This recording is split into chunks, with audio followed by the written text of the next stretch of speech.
Ilang beses mo na bang narinig sa pulpito ang babala ng iyong pastor o leader na huwag kang makinig sa ibang pangangaral sa labas ng inyong simbahan? Ilang beses mo na ring narinig na hindi ka dapat magbigay ng ikapo sa ibang institusyon maliban sa kanila? Naranasan mo na bang ipahiya sa kanilang mga sermon ng dahil lamang sa lumabag ka sa utos o turong ito? Sinasabi ba nila na para ito sa iyong proteksyon? O natatakot lamang silang matuklasan mo ang katotohanan? Pakinggan mo ito ng mabuti. Ang katotohanan ay hinding-hindi natatakot masuri. Ang huwad na doktrina lamang ang nanginginig kapag binubuksan ang orihinal na kasaysayan. Sa psikolohiya, may tinatawag na Stockholm Syndrome. Ito ang kakaibang kalagayan kung saan ang biktima ay natutong magmahal, magtanggol, at yumakap sa mismong sistema na umaabuso sa kanya. Ganyan na ganyan ang marami sa loob ng huwad na relihiyon ngayon. Mahal nila ang kanilang hawla dahil doon sila komportable. Ang lohika nila ay nagsasabing, dito ako lumaki, ito ang aking nakasanayan, dito ako ligtas. Ngunit ang banal na espiritu ay dumarating ngayon bilang isang interruptor. Guguluhin niya ang ating lohika para lamang iligtas ang ating destiny. Ang ating lohika ay gaya ng digital mindset. Puro 1 o 0, itim o puti, parusa o sumpa. Sasabihin ng sakim at tiwaling sistema. Parusahan at isumpa ka kapag nakinig ka sa ibang aral. O kapag hinati mo ang iyong ikapo sa labas ng ministeryo dahil nakita mong ang ebanghelyo roon ay isang tapat na bukal ng katotohanan. Kapatid, iyan ang zero na digital na pag-iisip. Ngunit ang Diyos ay hindi digital. Siya ay espiritu. At sa pagitan ng 1 at 0 na pananakot at guilt trip ng tao, naroon ang biyaya. At ang sabi ng biyaya, patawarin, palayain, at itatayo tayo.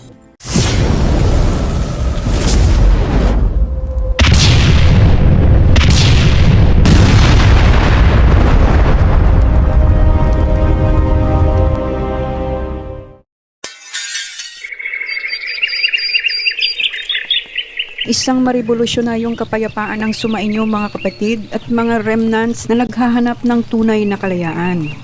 Ito ang inyong katuwang, ang inyong kapatid, isang tunay na tinig sa ilang na pinalabas na ng Ama mula sa disyerto ng pagkakatago at bartolina ng manipulasyon.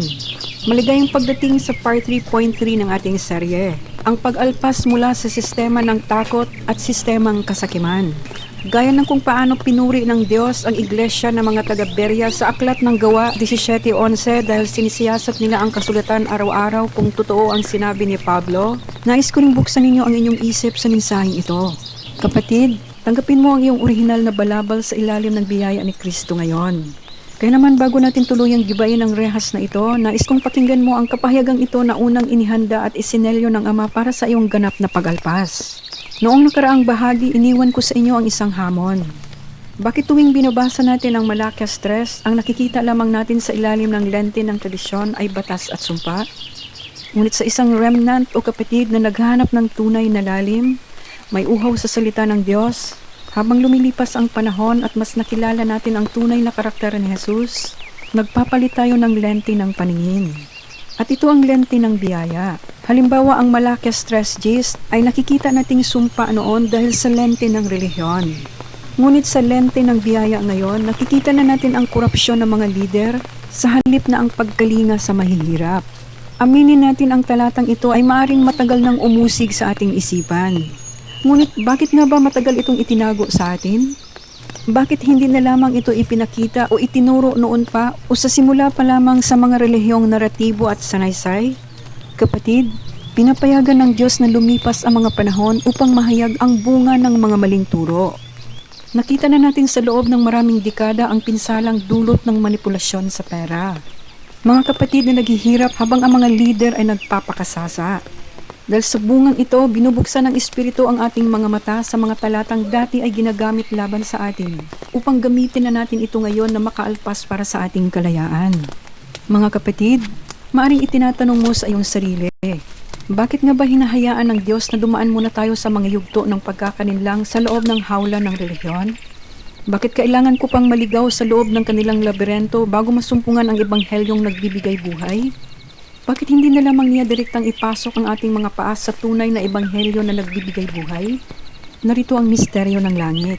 Kailangan nating maranasan ang higpit at dilim ng rehas upang kapag nakaalpas o dinala tayo ng Diyos sa labas, yayakapin natin ang kalayaan ng may buong katapatan. Dahil kung hindi natin naranasan ang pananakot ng sumpa ng malakas stress sa loob ng kanilang huwad na sistema, hindi natin kailanman maunawaan ang tamis at lalim ng biyaya ni Jesus.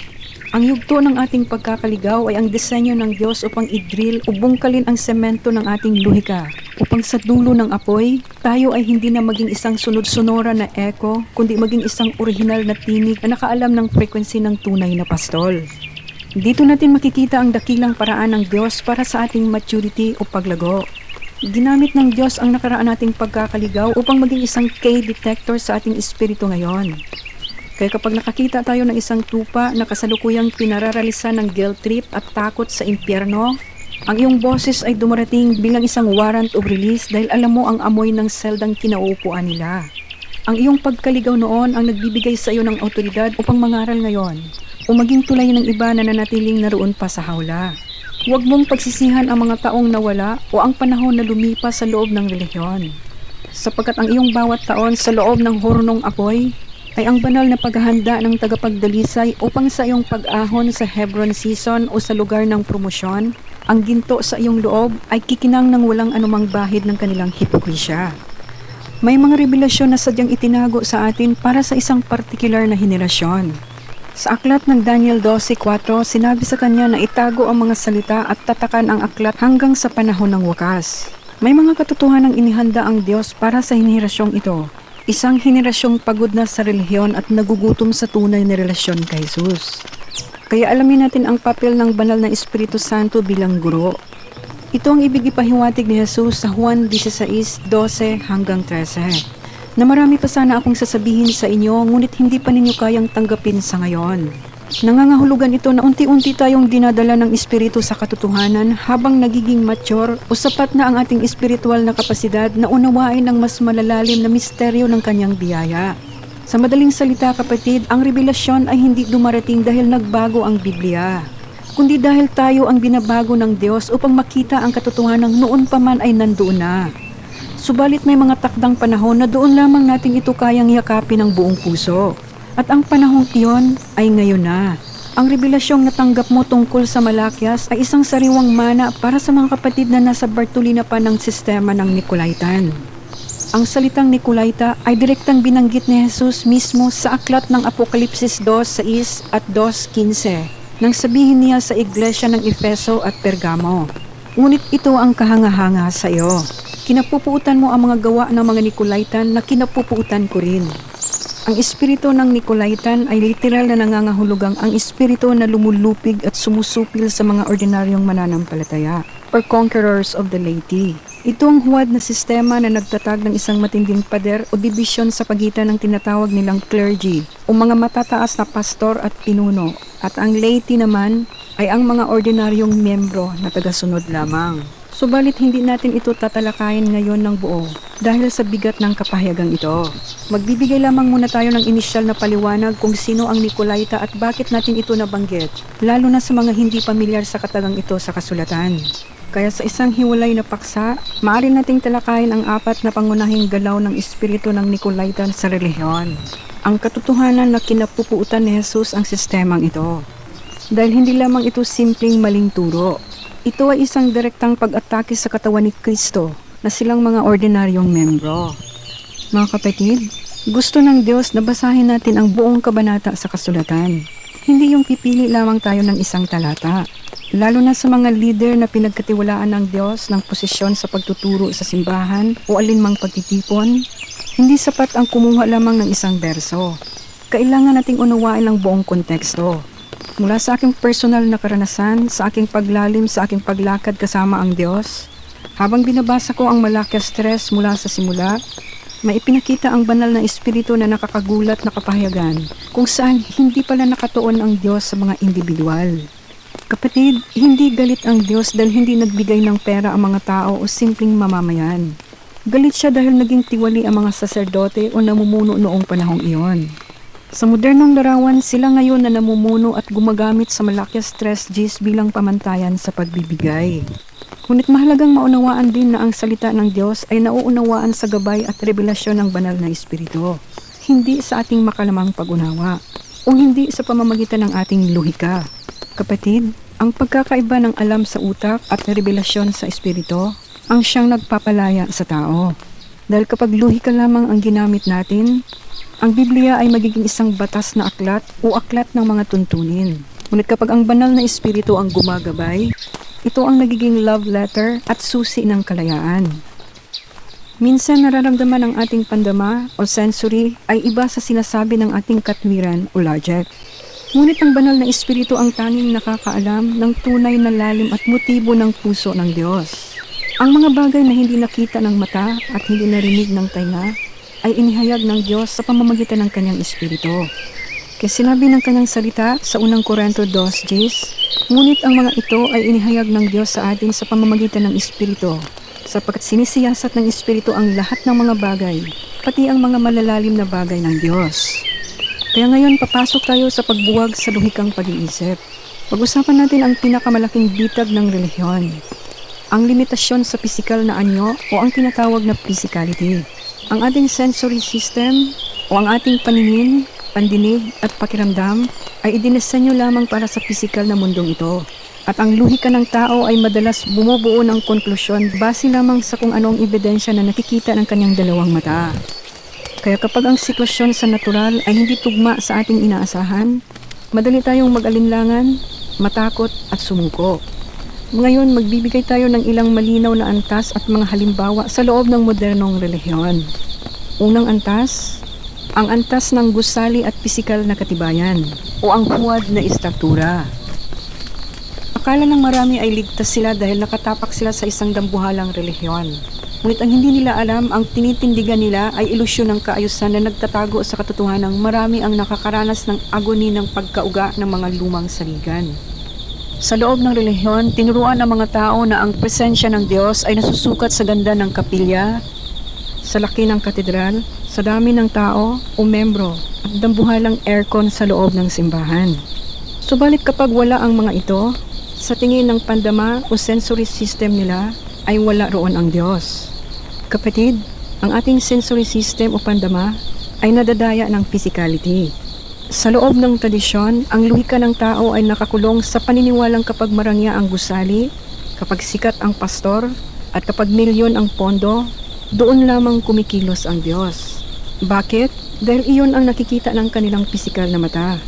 Kaya kapag dinala sila ng Diyos sa isang disyerto o ziklag season, isang yugto kung saan walang apat na sulok ng simbahan, walang entablado at walang pumapalakpak, nag-aalinlangan o nagdududa sila. Akala nila iniwan sila ng Diyos dahil hindi tugma ang pisikal na kahirapan sa doktrina ng kasaganaan na nakasanayan nila. Pangalawang antas, ang antas ng the information quarantine o ang pagbabawal na makinig sa iba o sa labas ng kanilang simbahan. Upang mapanatili ang kontrol ng Nicolaitan system, tinatakot ang mga miyembro na huwag makinig sa iba dahil demonyo o maling aral raw ito. Ito'y dahil alam ng mga pinuno na kapag nakarinig ang tupa ng purong malinaw na tubig ng revelasyon, nakikita ng pandama o sensory system nila ang kaibahan ng huwad sa totoo. Ganyan gumagana ang kontrol ng sistemang Nicolaita. Sanay ka na bawal makinig sa iba. Binabakuran ang pandinig mo ng takot. Ang luhika ng relihiyon ay nagtayo ng information quarantine sa iyo. Sasabihin sa iyo, huwag kang makinig sa labas ng aming doktrina dahil mapapahama ka. Bakit nila ginagawa iyon? Dahil takot silang makita ng iyong sensory system o pandama, ang kaibahan ng kanilang malabong tubig na puno ng manipulasyon, kumpara sa purong malinaw na tubig ng revelasyon na nanggagaling mismo sa trono ng Diyos. Nililimitahan nila ang iyong pandinig upang manatili kang echo o alingaw-ngaw ng kanilang tradisyon sa halip na maging tunay na tinig ni Kristo. Pangatlong antas, ang antas ng personal na pagsubok or the Job and David blueprint. Halimbawa, isang sitwasyon na kapag ang isang tao ay may sakit o walang pera o gumuho ang lahat sa kanya o anuman iyan sa iyo, ang pisikal na ebidensya ay nagsasabing talo ka. Ngunit sa espiritu, doon ka pinapako ng Diyos para magwagi. Kapag tinitingnan mo ang isang kapamilyang bedridden o isang pamilyang kasalukuyang pinipiga sa pananalapi, ang iyong luhika na nakabase sa physicality ay magsasabing nasaan ang pagpapala, Nasaan ang iyong Diyos? Iyan ang limitasyon ng sensory system. Ang nakikita lamang nito ay ang paralisado at ang tuyong bulsa. Ngunit ang lalim ng puso ng Diyos ay analog. Hindi ito nakikita sa pisikal na ebidensya. Habang ang mata ng tao ay nakakakita ng pagkatalo, ang mata ng espiritu ay nakakakita na ng pagbawi.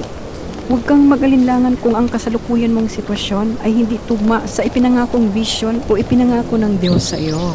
Ang pisikal na anyo ay lumilipas, ngunit ang selyadong salita ng Diyos ay mananatili. Sa loob ng maraming taon, sinanay tayo ng ating lokal na simbahan na ang presensya, pabor, at pagpapala ng Diyos ay nasusukat lamang sa pisikal na anyo. Sasabihin ng iyong pastor o pamunuan, tingnan mo ang ating magandang gusali.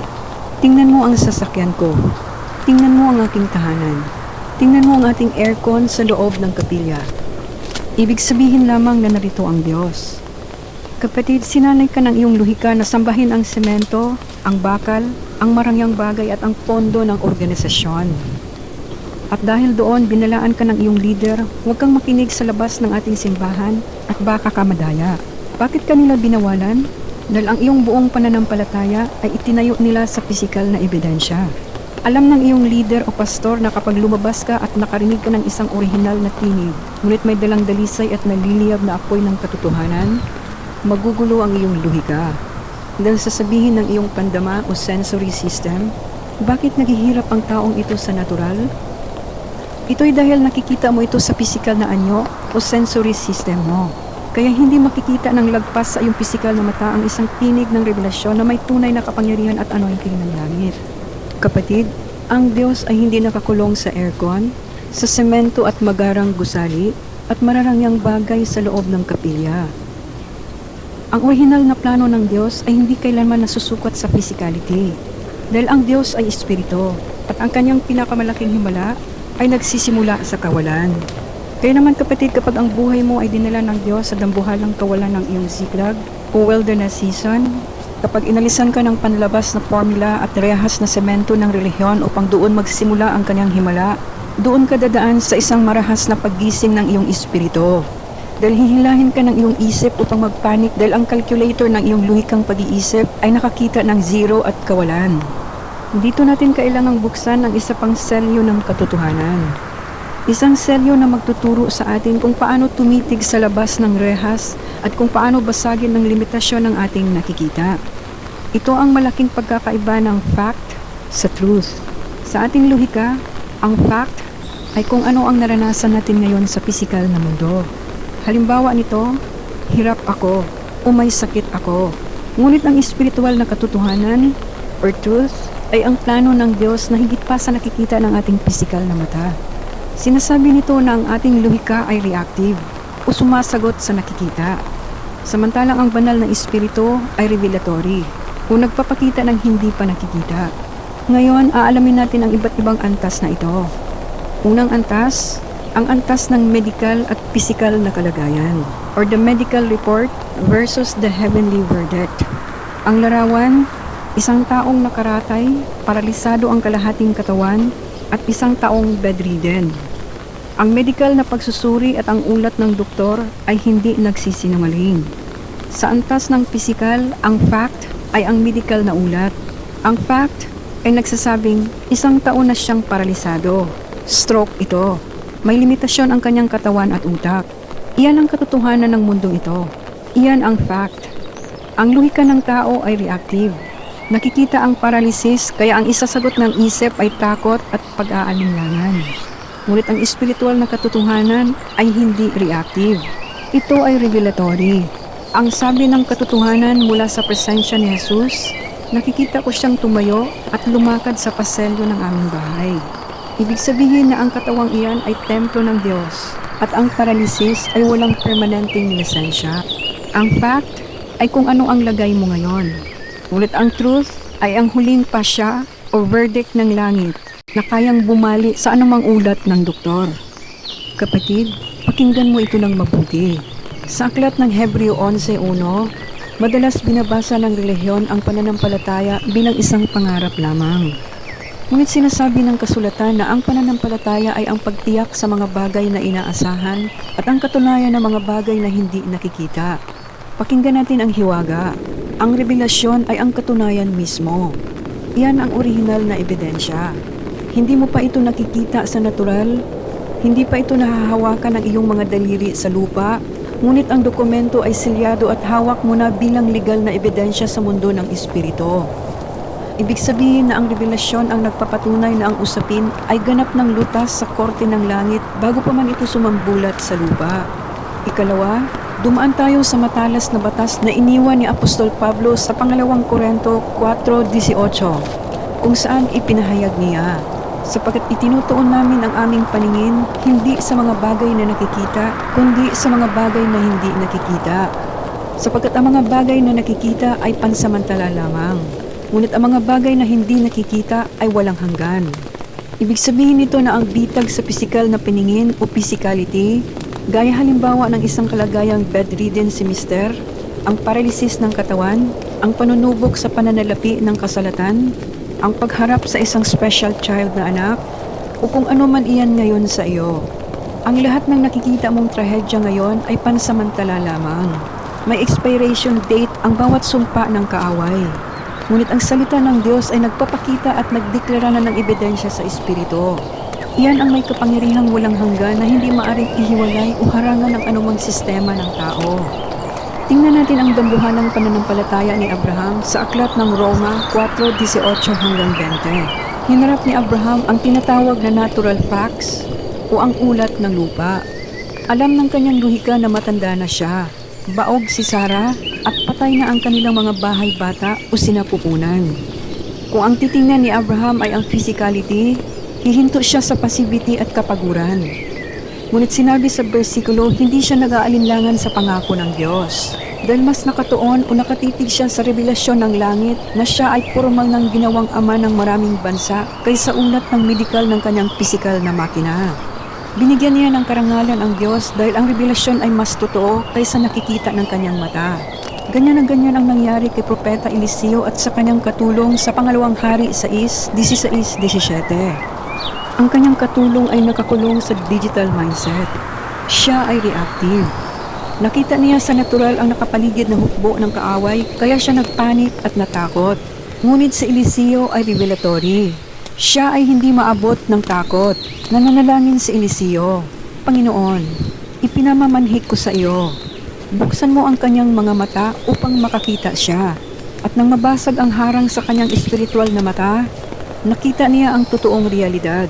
Ang bundok ay napaligiran ng mga kabayo at nururok na nagniningas na apoy na nagpuprotekta sa kanilang dambana.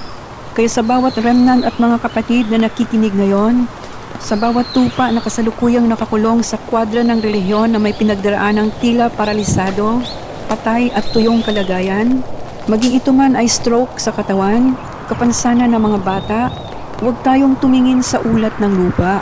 Huwag nating amuyin ang takot ng mga espiya ng palengke. Tumitig tayo sa ulat ng langit. Panghawakan natin ang ating pananampalataya sa Espiritu. Dahil ang makapangyarihang tagapagmaneho na nagpakita ng vision o katibayan sa Espiritu, ang siya ring may hawak ng kanyo na magpapatayo o magbangon sa iyo sa kanyang perpektong orasan. Ang rehas ay bukas na, at ang laro ng kaaway ay may katapusan. Pangalawang antas, ang antas ng bulsa at kamalig. Tingnan natin ang aspeto ng pananalapi na madalas gamitin ng relihiyon para takutin ka. Ang fact ay ito. Isang saradong shop o negosyo dahil sa trahedya. Walang permanenteng sahod, walang ipon o pondo sa bangko, bedridden si Mister, naghihirap ang pamilya, at mga anak na nangangailangan ng pagkain at terapiya. Ang makamundong luhika ay magpapanik at sasabihin ng mga pariseyong pastol sa pulpito. Isinusumpa siya dahil hindi siya dumadalo o nag-iikapo sa aming church. O isinusumpa siya dahil wala siyang church na matatawag sa panlabas na anyo. Yan ang reactive mindset ng tradisyon. Ngunit ano ang sinasabi ng truth? Ang katotohanan ay nagpapakita ng hindi pa nakikita ng mata ng tao. Sinasabi ng truth na habang sarado ang pinto ng iyong shop, may binubuksang lihim na daloy ng gripo sa iyong kusina. May ipinadala siyang lihim na taga-suporta upang tustusan ka sa tago. Ang fact ng tao ay walang laman ang bulsa mo. Ngunit ang truth ay hindi ka kailanman maubusan dahil ang Diyos ang iyong provider, hindi ang institusyon ng relihiyon. Pangatlong antas, ang antas ng hatol ng kapwa at pamilya o ang publikong paghatol versus ang tipan ng kapalaran. Ang larawan, mga kapatid o in-laws o mga leader na nanunumbat mula sa malayo o malapit, nagtatanong kung nasaan ang Diyos mo at hinuhulaan na walang kinabukasan ng iyong mga anak dahil hindi ito nakapag-aral ngayon. Kapatid, dito nadudurog ang marami. Ang fact sa paningin ng mga leader o mga kapatid at in-laws mula sa malayo, wala silang nararating ngayon. Paano na kung mawala sila? Ano ang kinabukasan ng kanilang mga anak? Ang luhika nila ay reactive sa kung ano ang kapansanan o mental condition ng iyong mga anak.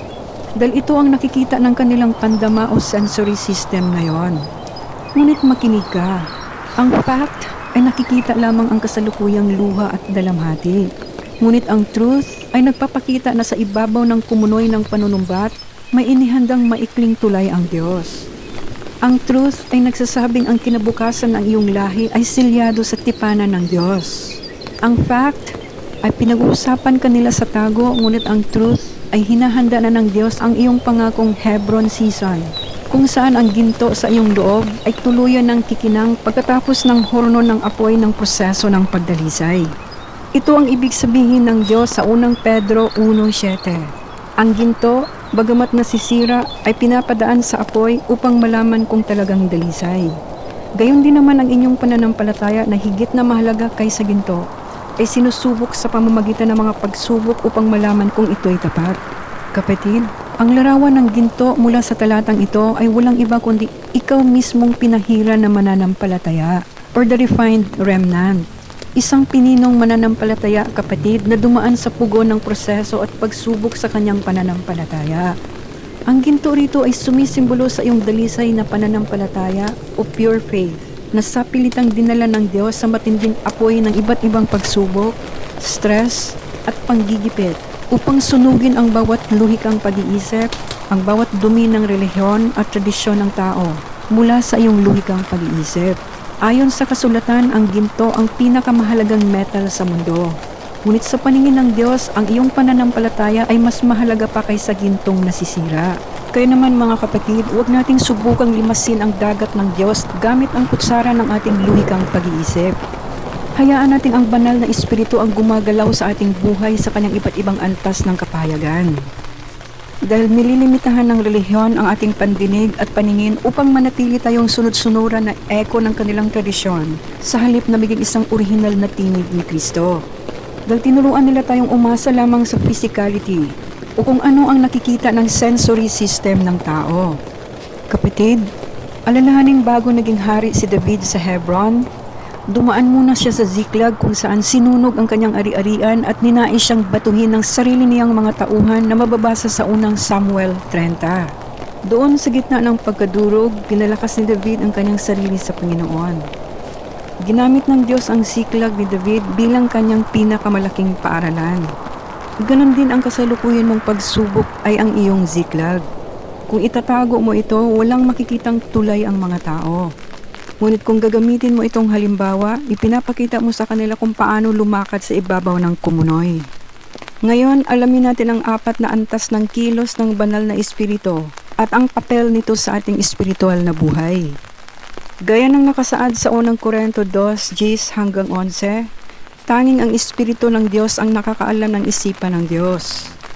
Kung gagamitin lamang natin ang ating sariling talino o luhika, para tayong sumusubok na ubusin ang tubig sa dagat gamit ang isang kutsara. Hindi kakasya ang lalim ng Diyos sa limitadong kapasidad ng isip ng tao. Ngayon, sa unang antas na ito, aalamin natin ang banal na espiritu bilang interruptor or the divine disruptor. Ito ang unang antas kung saan binabasag ng espiritu ang ating comfort zone. Guguluhin niya ang ating nakasanayang luhika upang iligtas ang ating destiny. Kung ang luhika mo ay sanay na sa 4 na sulok ng relihiyon dahil doon ka komportable, bigla itong guguluhin ng espiritu. Guguluhin niya ang iyong tahimik na buhay upang gisingin ka sa katotohanan. Ang pagbuwag sa rehas ng relihiyon ay masakit. Dahil kailangan mong aminin na ang sistemang kinasanayan mo ay siya palang pumipigil sa iyong paglago o pag-unlad. Ang espiritu ang puputol sa iyong mga kadena upang hindi ka na magiging sunod-sunuran na echo kundi maging isang orihinal na tinig. Pangalawang antas, ang banal na espiritu bilang translator, kung saan mula sa batas patungo sa biyaya. Ito ang antas kung saan binabago ng espiritu ang paraan ng pagbasa mo sa kasulatan. Ibig sabihin na iniahon ka niya mula sa literal at legalistikong pag-unawa o digital mindset patungo sa espiritual na lalim o analog mindset. Sa ikalawang antas na ito, siya ang nagsisilbing translator ng iyong puso. Kapag binabasa mo ang Biblia gamit ang lente ng tradisyon, ang nakikita mo lamang sa Malakas 3 ay batas at sumpa. Ang digital na pag-iisip na nagsasabing 1 o 0 na nangangahulugang sumunod ka o parusahan ka. Ngunit kapag pumasok ang banal na espiritu, isasalin niya ito sa wika ng biyaya. Ipinapakita niya na sa pagitan ng 1 at 0 ng tao, naroon ang walang hanggang daloy ng analog na pag-ibig ng Diyos. Biglang bubuksan ng espiritu ang selyo upang makita mo na ang sumpa ay para sa mga tiwaling saserdote at ang biyaya ay para sa mga naghihirap na mananampalataya. Pangatlong antas, ang banal na espiritu bilang navigator o tagapaglayag sa disyertong yugto or the whisperer in the dark.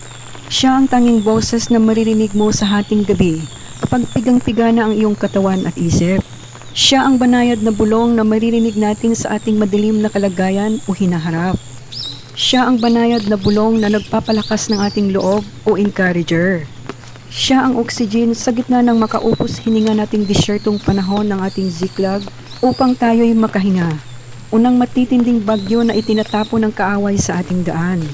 Habang ang pact ay nagsasabing talo ka na at mag-isa ka na lamang sa kumunoy, ang espiritu ay magpapakita ng truth. Siya ang nagdidikta sa iyo kung kailan ka dapat manatiling tago at kung paano mo iingatan ang iyong assignment laban sa tusong pangangatwiran ng mga tao. Maring ito ang antas na kasalukuyan mong nararanasan ngayon, kapatid.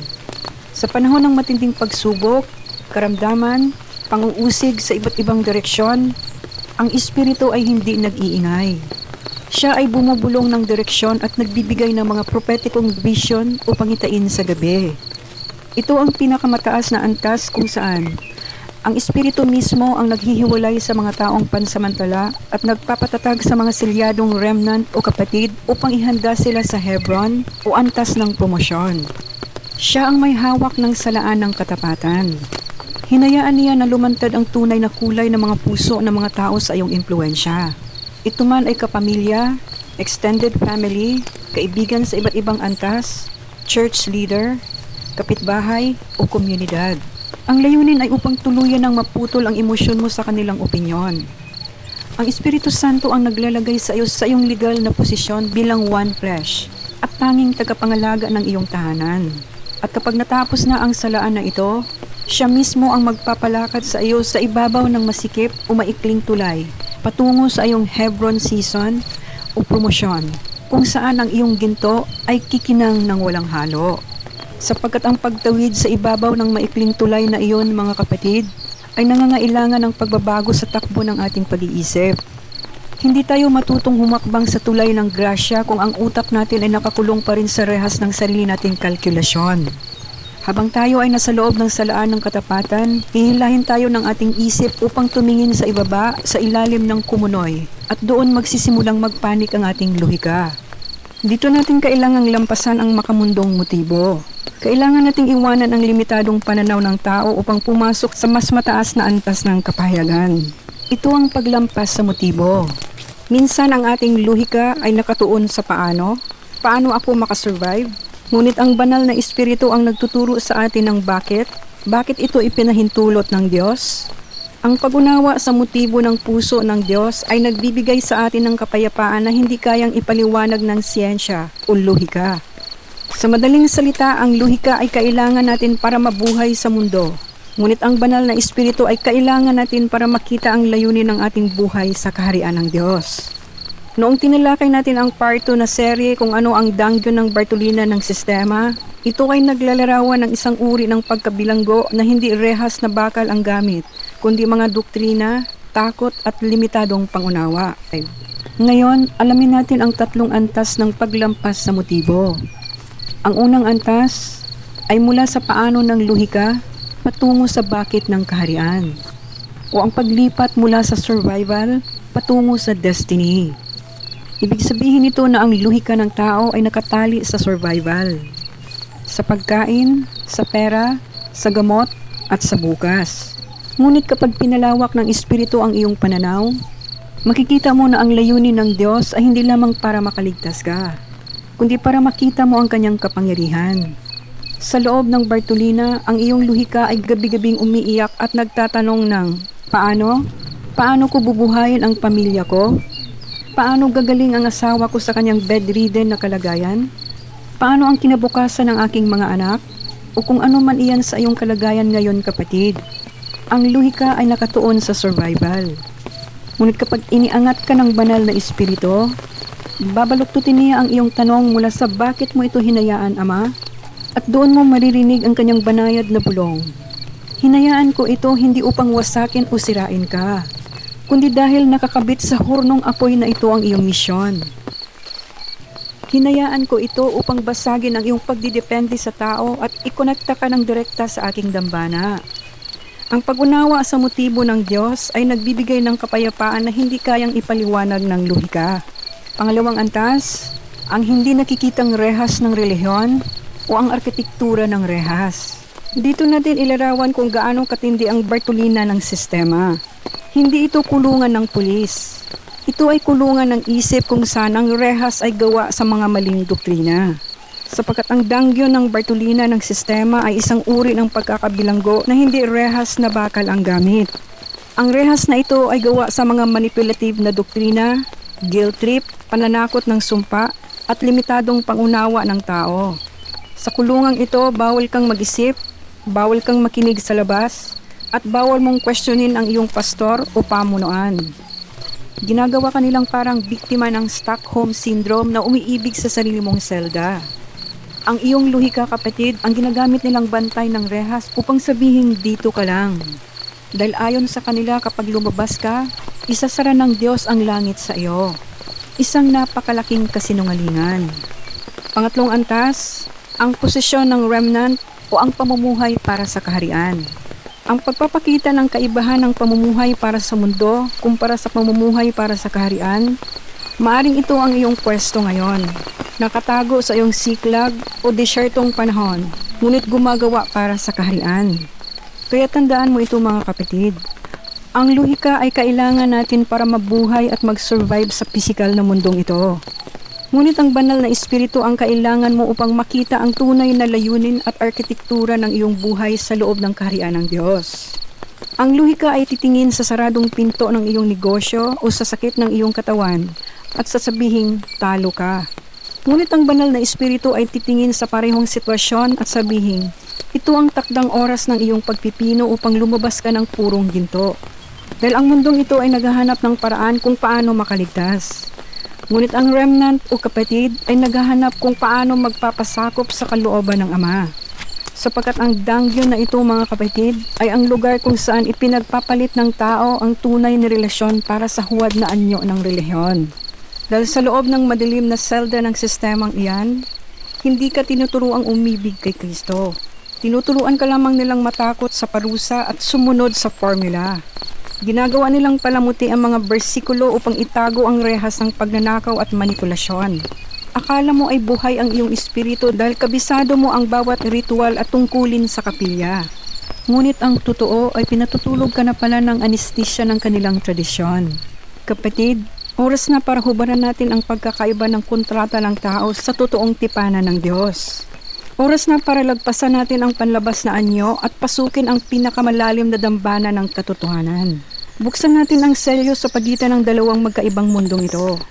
Una, ang relihiyon versus relasyon.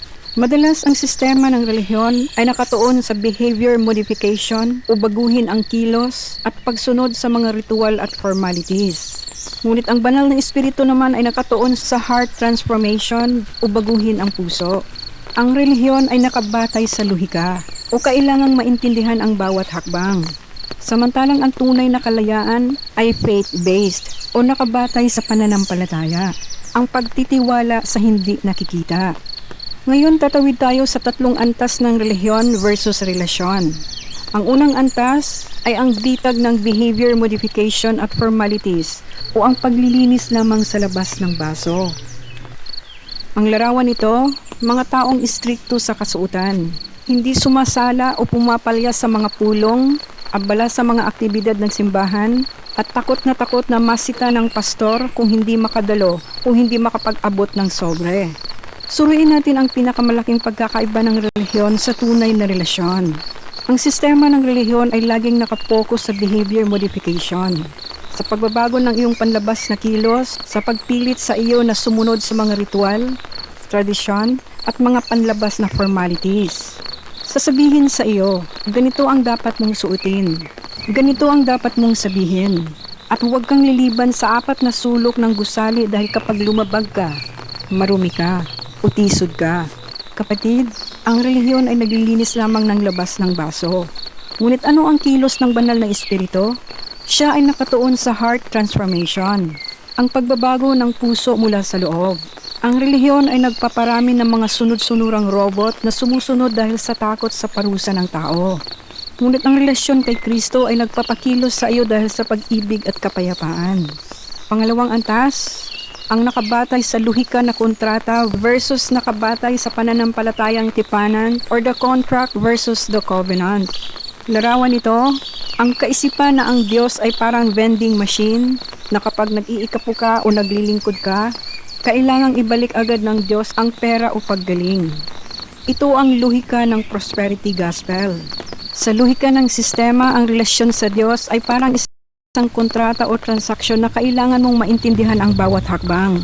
Sasabihin sa iyo, kapag ibinigay mo ang perang ito, bukas may babalik sa iyong siksik, liglig at umaapaw. Iyan ang luhika ng tao na nag-aakalang ang kamalig ng Diyos ay isang negosyo. Ngunit ang tunay na kalayaan ay faith-based, isang pagtitiwala sa hindi nakikita.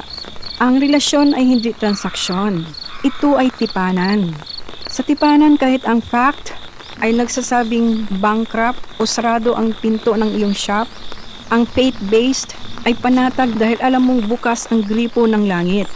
Ang relihiyon ay naglalakad sa pamamagitan ng paningin at kalkulasyon ng utak. Ngunit ang remnant o kapatid ay naglalakad sa pamamagitan ng pananalig sa puso. Pangatlong antas, ang tiga ng katapatan sa gitna ng Ziklag season o ang pagsubok sa ating tunay na relasyon at pananampalataya. Ang larawan, kapag nawala ang lahat ng panlabas na formalities ng relihiyon gaya ng sitwasyon mo ngayon, na hindi ka nakakadalo sa lokal na simbahan dahil sa pag-aalaga o paggabay sa iyong buong pamilya, at higit sa lahat nakikita at nararamdaman mo ang banal na pagharang at tunay na direksyon ng Diyos.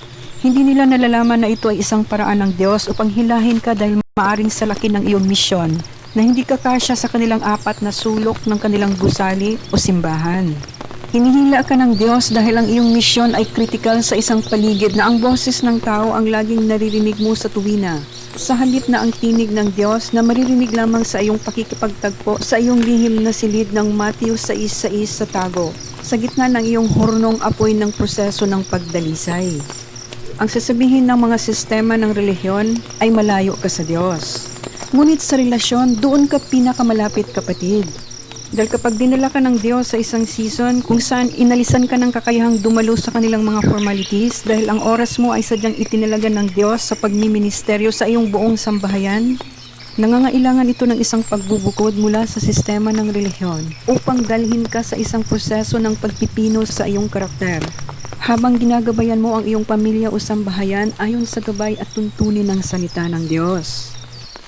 Dahil kung tunay na kinikilala natin ang banal na salita bilang pangunahing autoridad at pamantayan sa ating pamumuhay, ibibigay ng Diyos ang ating personal na kapahayagan kung sa simula pa lamang ay nakikita niya ang ating pagsisikap na mailapat ito sa ating pamumuhay.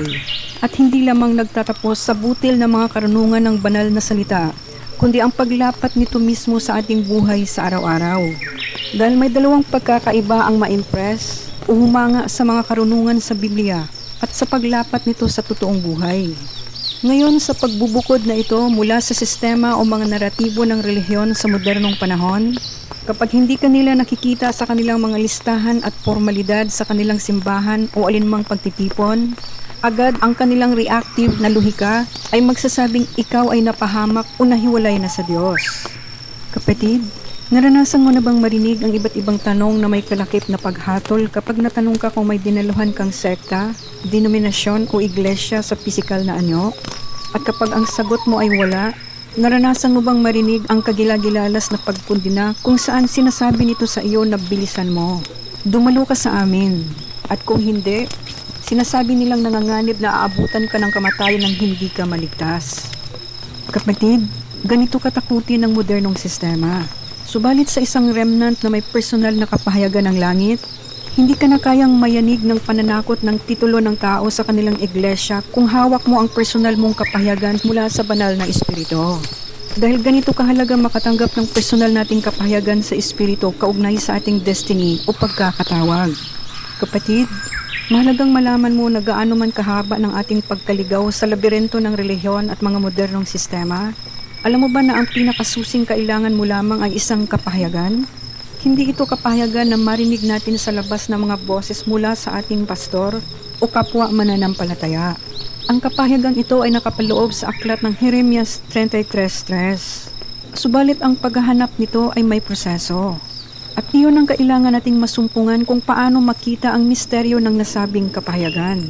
Kaya mga kapatid, kapag naranasan mo ang mga pagkundina ng mga modernong sistema sa iyong pagbubukod mula sa mga modernong leader, huwag kang magpadala sa kanilang mga guilt trip o mga paghatol sa kanilang mga pag-uusap tungkol sa iyo. Dahil kung alam mo mismo ang revelasyon sa iyo ng Espiritu, kahit naroon ang paninimbang sa pagpili ng tamang direksyon ng Diyos, alalahaning hindi ka iiwan ng Espiritu ng mga pa sa dilim. Ang katunayan na patuloy kang humihingi sa Kanya ng paggabay kung aling landas ang dapat mong sundin, ay protektado na ng dugo ni Kristo.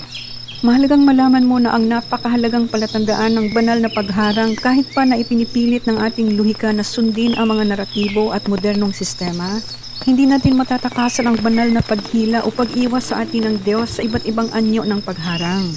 Dahil kung hindi niya tayo makuha sa babala ng panaginip, sa inner conviction, sa mga banayad na bulong sa hating gabi sa iyong paghimlay, sa mga vision o pangitain at binaliwala mo ito, mararanasan mo ang pisikal na sirkumstansya na gagamitin niya bilang mitsa hanggang sa maunawaan natin ang aral sa likod ng babala o sitwasyon, kung ano nga ba ang mensahe na kanyang ipinapakita. At kung hindi natin matutunan at makita ang aral sa likod ng mga pagpipigil o mga sirkumstansya, ang mga hadlang ay patuloy na magtuturo sa atin sa iba't ibang anyo na kumukwestiyon sa ating mga desisyon hanggang sa ganap nating maunawaan ang aral sa likod ng mga ito. Ganito kapatid kumikilos ang banal na paaralan ng Diyos na hindi natin matutunan sa mundo ng akademya. Ang ating mga kabiguan, sitwasyon, kirot, paghihirap, rejeksyon, mga pagkawala ng mga ari-arian at iba pang mga katulad ay ang ating banal na paaralan. Ang ating kwento o mga patutuo na siya lamang ang may akda ay hindi maipanganak mula sa mga komportabling pamumuhay at pagiging maligamgam sa ating buhay pananampalatayang Kristiyano. At ito ang layunin ng ating kirot. Dahil kung ang gusto lamang natin na gamitin tayo ng Diyos, ngunit tumanggi tayong sumailalim sa kanyang proseso, hindi natin kayang abutin ang pinakamalalim na iskinita ng mga puso ng ibang nadudurog kung tayo mismo ay hindi dumaan sa aktwal na pagdaan ng ating sariling kirot at panahon ng kawalan sa iba't ibang aspeto ng mga kabiguan at bagyo na ating pinagdadaanan. Hindi natin kayang abutin maging ang mga puso ng mga hari na nakasaad sa Isaiah 63. Ano ang apokalipsis na hiwaga ng talatang ito at ang puso ng mga hari? Sinabi sa talata, at ang mga bansa ay paroroon sa iyong liwanag at ang mga hari sa ningning ng iyong pagsikat. Ang misteryo rito ay ito. Ang mga hari ay hindi naaakit sa mababaw na relihiyon o sa teolohiya ng kopya. Ang mga hari ay dumadagsa lamang sa isang boses na may dalang kirot na may pahid at karunungang sinubok sa apoy. Tanungin natin ang ating mga sarili ngayon. Paano natin maaabot maging ang mga puso ng mga hari kung hindi tayo dumaan sa mga kirot, sa mga piga at iba't ibang antas na mga pagsubok sa ating buhay? Bakit binanggit ng Diyos ang mga hari sa talatang ito? Dahil ang mga hari ay may pinakamataas na antas ng kapangyarihan, pinagkukunan at autoridad sa lupa. Ang mga hari ay hindi basta-basta nakikinig sa mga ordinaryong chismis o sa mababaw na ingay ng mga modernong parisayong pastol sa kasalukuyan. Bakit? Dahil ang mga hari ay may matalas na radar. Hindi mo sila maaring bulahin o daanin sa balat kayo ng kabanalan. Ngayon, ano ang katangian na makakaabot sa puso ng mga hari? Ito ay ang autoridad na mula sa apoy. Ang mga hari ay nakikinig lamang sa taong may dalang solusyon at karunungan na hindi galing sa aklat ng tao, kundi niluto sa disyerto ng matinding kirot. Ang mga hari ay naaakit sa isang tao na dumaan sa Israelitang 40-year transition sa disyertong paglalakbay. Sila ang mga remnant na hindi lumaktaw sa proseso ng pagpipino sa karakter at dumaan sa mga sadsad na kagipitan, gaya halimbawa ng pagharap o pag-alaga sa isang stroke na mahal sa buhay, pagharap sa isang may kapansanan na anak, piga ng pananalapi, pang-uusig sa pananampalataya, iba't ibang antas ng rejeksyon sa pinakamababang kalagayan, o kung ano man iyan sa iyo kapatid sa kasalukuyan mong pakikipagbuno, ngunit lumabas kang panatag, lumabas na ginto, at may dalang sariwang langis ng anointing mula sa trono ng langit sa iyong lihim na silid ng Matthew 6:6. Ang kirot na pinagdadaanan mo ang siyang nagbigay ng bigat sa iyong boses upang sa oras na magsalita ka, ang mga puso ng mga pinuno ay mayanig at yumuko sa katotohanan. Ang mga hari ngayon ay ang mga modernong tagapamahala, ang mga global partners, divine helpers, ang mga kaharian ng supply, at ang mga mayayamang remnant sa buong mundo. Sila ang mga tao na may hawak ng the check at may kakayahang maglagay ng pondo at suportahan ang misyon na inaatas ng Diyos sa iyong balikat o dambana. Kaya sa bawat nakikinig ngayon at kasalukuyang dinudurog sa kirot, huwag kang magpanik sa iyong labor pains. Dahil ang bawat hampas at pagsubok sa iyo ngayon ay ang manumanong paghubog ng Diyos sa iyong boses upang maging karapat-dapat na pakinggan ng mga nasabing hari. Kaya idinideklara ko na ang mga bansa ay paparating na sa iyong liwanag at ang rehas ay bukas na. At ang usapin ay ganap ng lutas sa pangalan ni Jesus. Tandaan na kung nasaan ang tiga, naroon ang anointing. Naroon ang balabal at otoridad ng pagkakaloob para sa ating misyon. Ang mga dakilang kaloob na ito ay hindi nakukuha sa pamamagitan ng ating talento at luhikang talino, kundi sa pamamagitan ng espiritual na mga kaloob kapag napagtagumpayan natin ang mga piga ng mga iba't ibang pagsubok.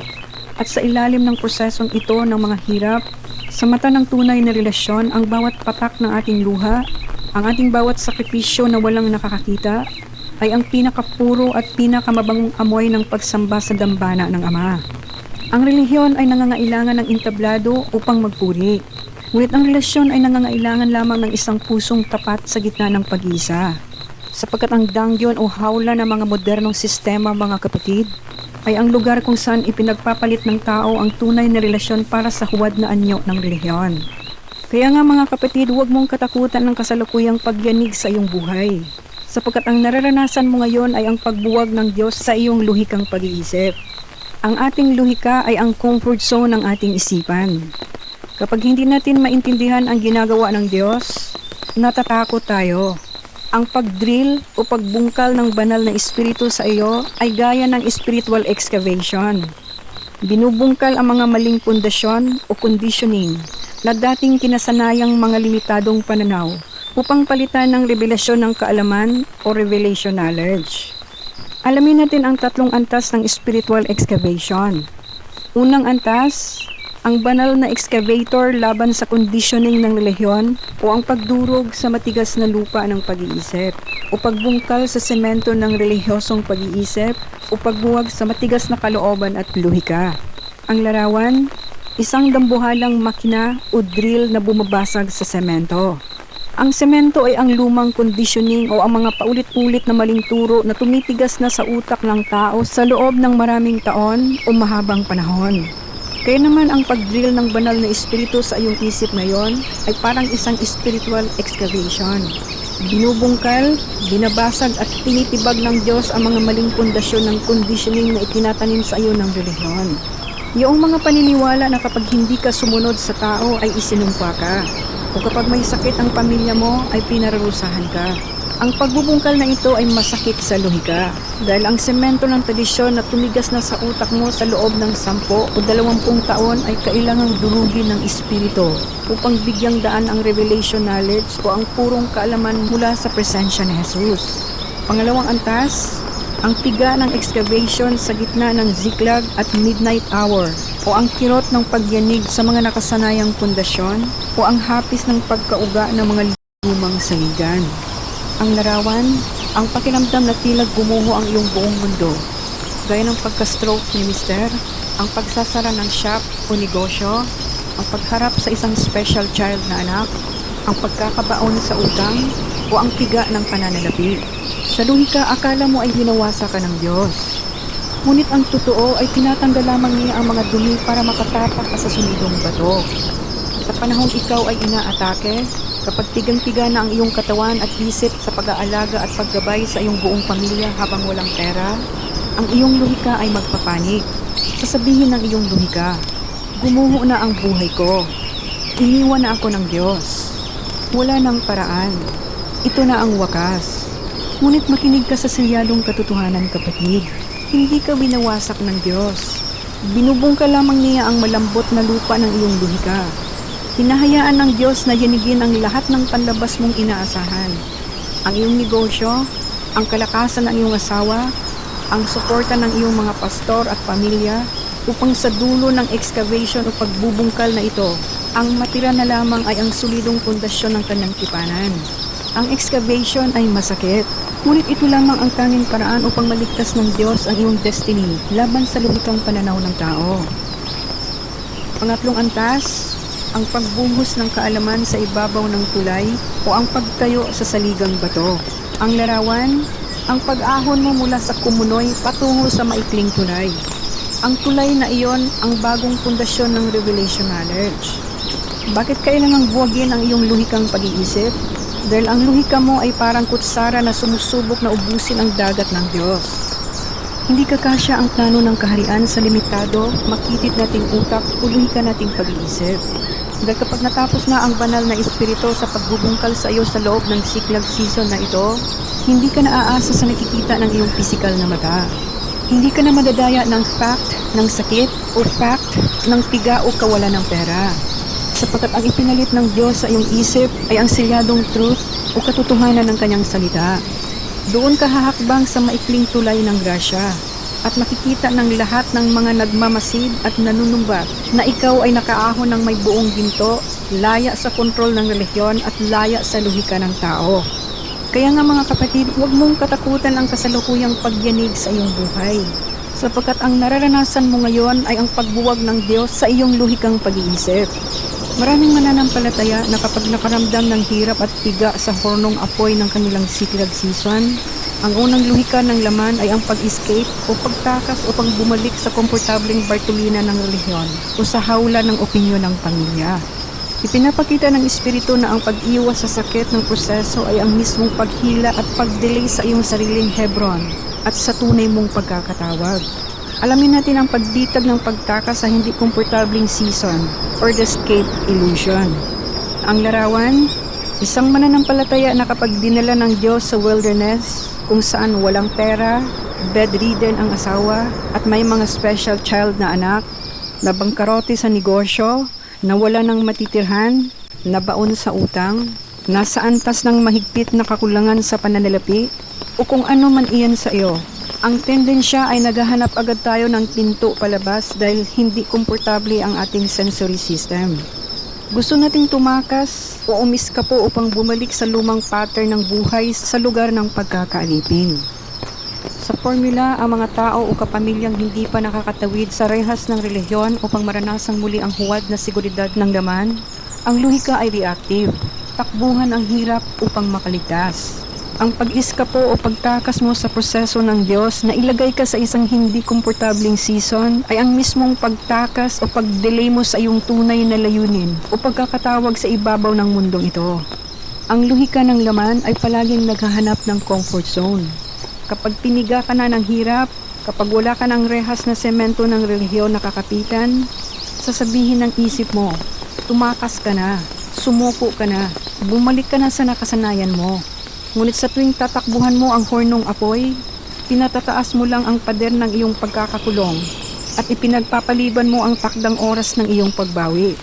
Kapatid, ang proseso ay pinto ng pagkapino or the necessary incubation. Ang hindi komportabling season ay ang spiritual excavation o ang Holy Spirit drill na kailangan ng iyong espiritu upang mahanap ang tunay mong destiny. Hindi ka dinala ng Diyos sa wilderness upang mamatay ka sa kumunoy, kundi upang i-drill ang semento ng self-reliance at palitan ito ng God confidence. Kailangan mong maintindihan na ang pagsubok sa iyong pananampalataya ay hindi parusa ng Diyos, kundi ang mismong incubation period ng iyong kapangyarihan. Ang ginto ay hindi kailanman kikinang kung mananatili ito sa lamig ng putik. Kailangan itong pumasok sa apoy ng pagpipino ayon sa unang Pedro 1:7. Kung iiwasan mo ang piga ng kasalukuyan mong pakikipagbuno, kung hindi mo aalagaan o harapin ang iyong mahal sa buhay sa tago habang pinapanood ka ng mga demonic observers, hindi ka makakahakbang sa kasunod na antas ng proseso. Ang hindi komportabling season na ito ang nagluluwal sa iyo mula sa pagiging isang sunod-sunuran na echo upang maging isang orihinal na tinig sa ilang. Pangatlong antas, ang pagtapak sa tunay na destiny o ang napagtantong pagkakatawag o layunin. Ang larawan, ang transformasyon mo ngayon. Kung nananatili at hindi ka tumakas sa mga naunang antas ng kahirapan at pagsubok at nananatili ka sa posisyon na pinaglalagyan sa iyo ng Diyos, dadalhin ka ng Diyos sa isang antas na ang isip mo ay naging portal na. Isang aktibong lagusan ng kapangyarihan ng Diyos kung saan ang bawat letra o katagang binibigkas mo ay may dalang buhay at apoy na magpapalabas sa ibang tupa na nasa loob pa ng selda ng mga huwad na sistema ng relihiyon. Dito ka lamang makakatapak sa malawak at walang hanggang lupain ng iyong tunay na destiny habang ikaw ay nabubuhay sa ibabaw ng mundong ito.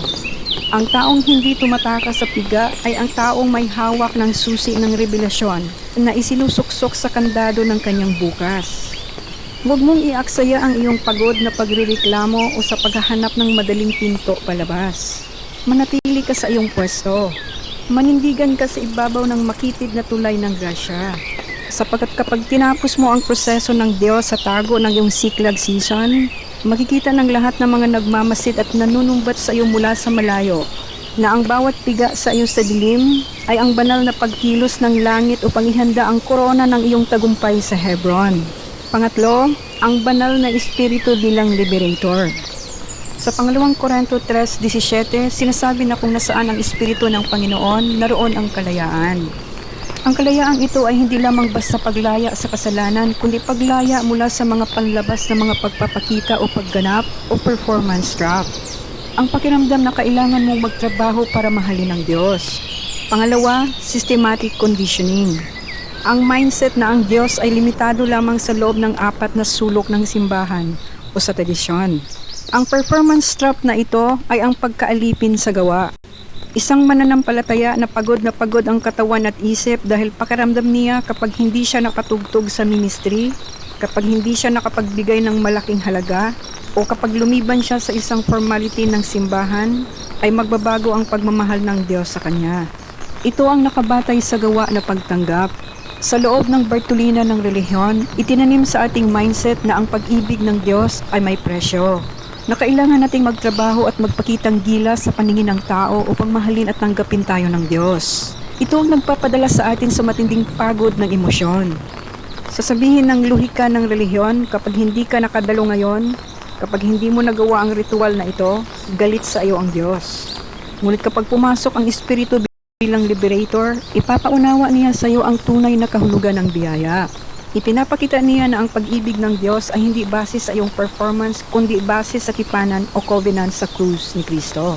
Kahit sa kasalukuyan mong yugto kung saan pigang-piga ang katawan mo, kung saan wala kang ibang magawa kundi ang mag-alaga sa tago ng isang mahal sa buhay na bedridden at ng iyong mga espesyal na anak, mahal ka ng Diyos.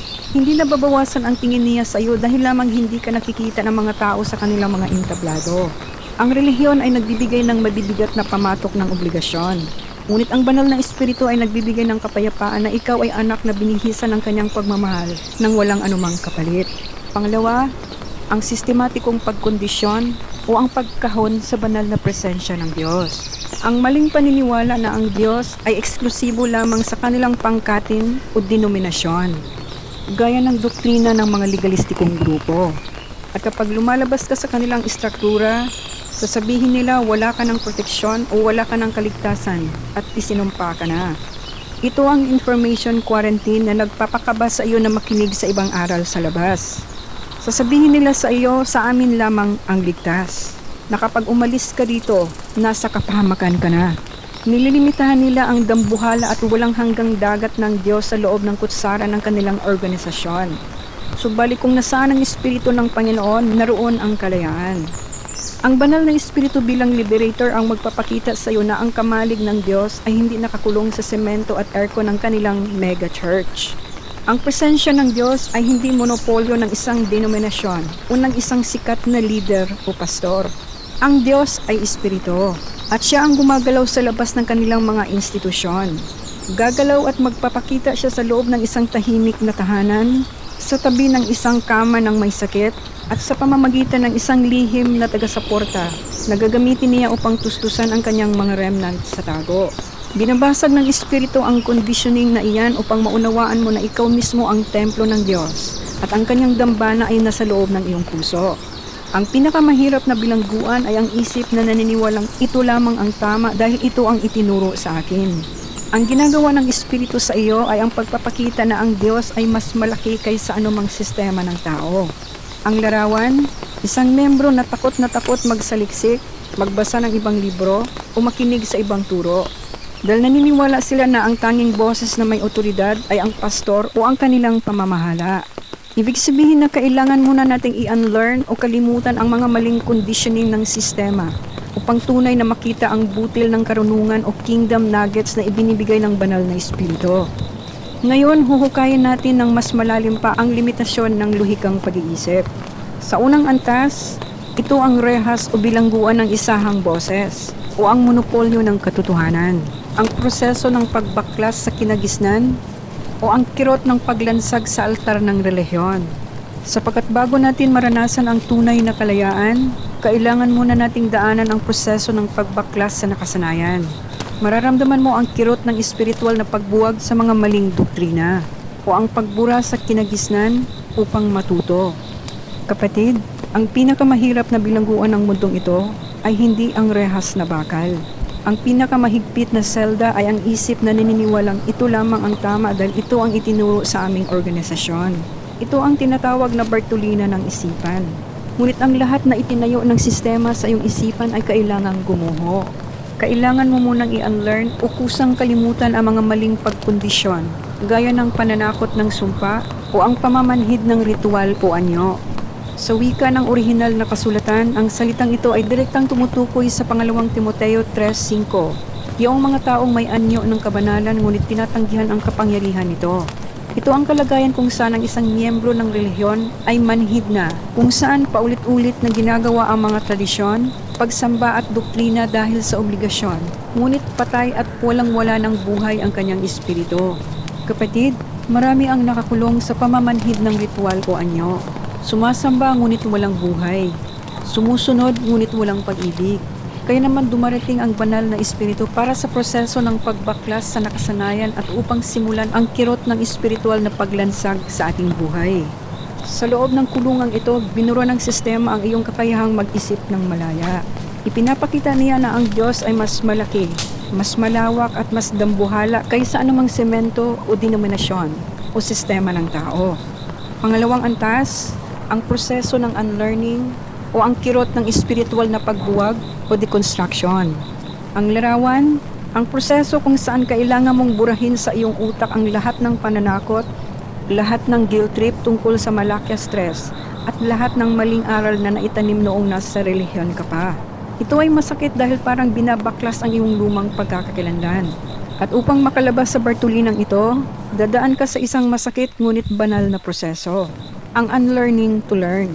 Kailangan mo munang i-unlearn o kusang kalimutan ang mga maling conditioning, ang mga pananakot ng sumpa, at ang mga legalistikong ritual ng relihiyon na naitanim sa iyong puso sa loob ng maraming taon. Kung hindi mo buburahin ang lumang semento ng tradisyon, walang paglalagyan ang bagong semento ng langit. Kailangan mong tanggapin na ang maraming taon mong pananatili sa loob ng kwadradong doktrina ay hindi nagdala sa iyo sa kalayaan, kundi nagdadala sa iyo sa Stockholm Syndrome. Ang pagmamahal o pagtatanggol sa mismong sistemang bumihag sa iyo. Ang pagbura sa nakaraan ay masakit sa luhika, Ngunit ito lamang ang paraan upang tunay mong makita at mayakap ang mga purong kingdom nuggets at karunungan na ibinubuhos ng banal na espiritu ngayon. Pangatlong antas, ang pagtatago sa ziklag at ang posisyon ng orihinal na tinig. Ang larawan, ang pagtanggap mo sa kasalukuyan mong tagong kalagayan bilang bahagi ng iyong unlearning. Ang luhika ng relihiyon ay nagsasabing parusahan ka, ngunit ang unlearning ay nagsasabing pinipino ka. Maaring diyan sa iyong kasalukuyang siklag, sa hating gabi ng iyong sariling pakikipagbuno kung saan mag-isa mong pinapasan ang bigat ng iyong pamilya, dito mo matutunan ang tunay na unlearning. Kailangan mong i-unlearn ang boses ng mga pastor o mga kapatid, pamilya, kaibigan, katrabaho, former churchmate na nanggagaslight sa iyo. At i-unlearn ang panunumbat ng iyong sariling kadugo na kumukwestiyon sa iyong kasalukuyang kalagayan at sa iyong hinaharap. Kailangan mong burahin ang kanilang mga reactive na luhika upang marinig mo ang revelatory na tinig ng Diyos.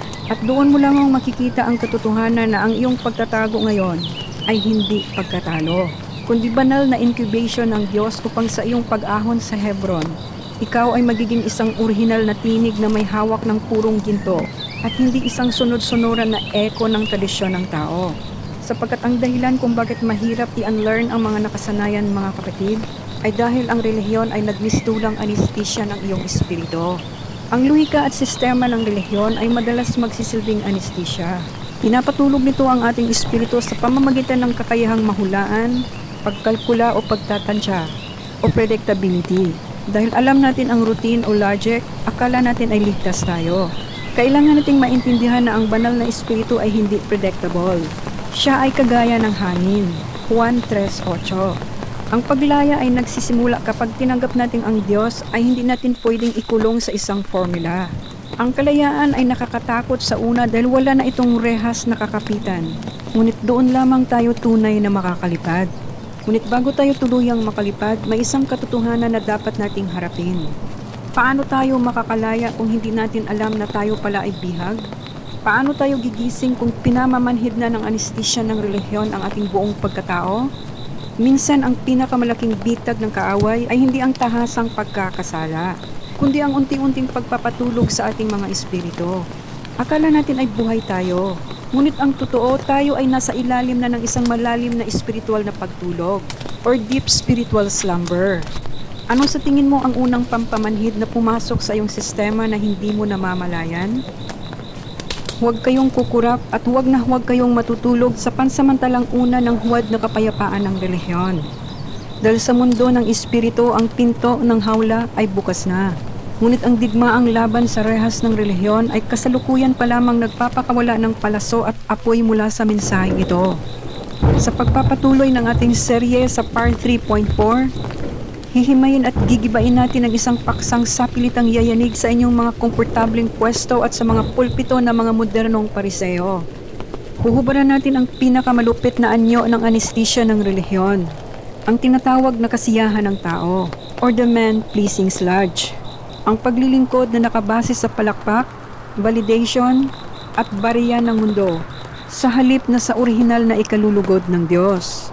Kung ikaw ay handa ng alpasan ang Stockholm Syndrome ng kwadra upang yakapin ang piga ng iyong sariling ziklag season patungo sa Hebrong pag-angat na pangako, huwag kang aalis sa iyong dambana. Kapatid, ihanda mo ang iyong isipan.